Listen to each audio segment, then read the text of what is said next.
ఆ గ్రామంలో మా జెడ్పీటీసీ క్యాండిడేట్ హేమంత్ ఉదయాన్నే 200 మంది టీడీపీ కార్యకర్తలు ఇల్లు చుట్టుముట్టారు.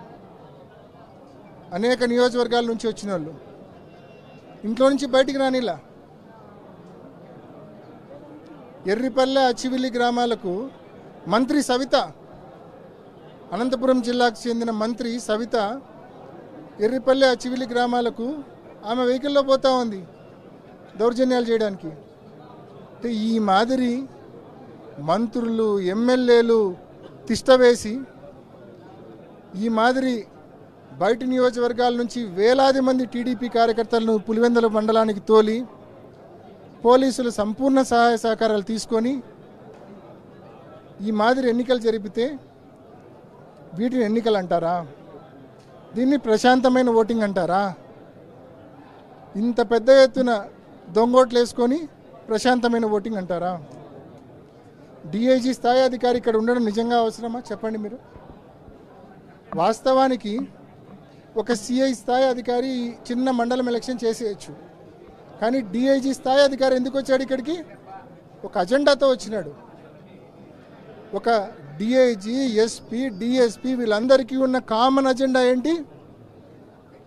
తెలుగుదేశం పార్టీకి సంబంధించిన మొత్తం క్యాడర్, జిల్లా క్యాడర్ మొత్తాన్ని పోలింగ్ బూతుల ముందు నిలబెట్టడం, సంపూర్ణ సహాయ సహకారాలతో వైసీపీ క్యాడర్ను నిలవరించడం.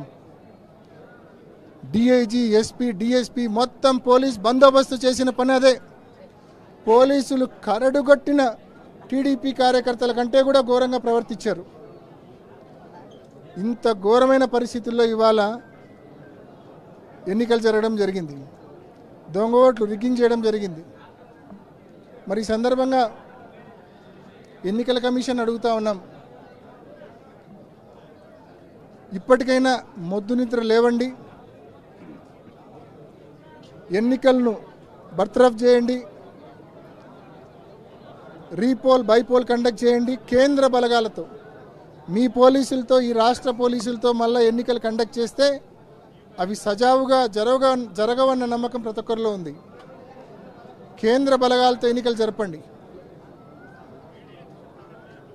నేను మీడియాను కూడా మనవి చేస్తూ ఉన్నా,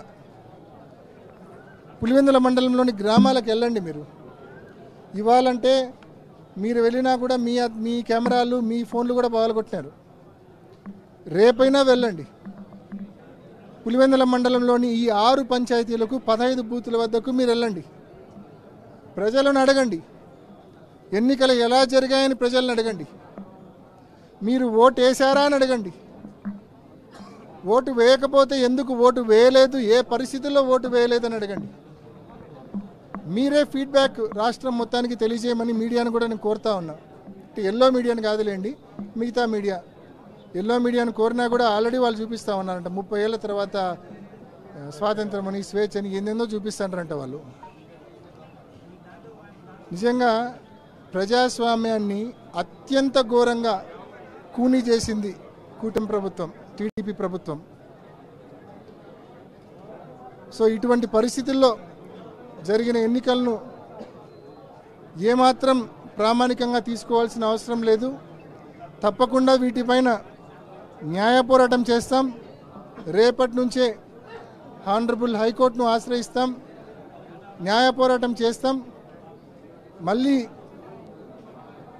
repoll or bypoll with central forces వచ్చే దిశగా వైఎస్ఆర్ కాంగ్రెస్ పార్టీ తప్పకుండా పనిచేస్తుంది, కృషి చేస్తుందని చెప్పి తెలియజేస్తూ ఉన్నా.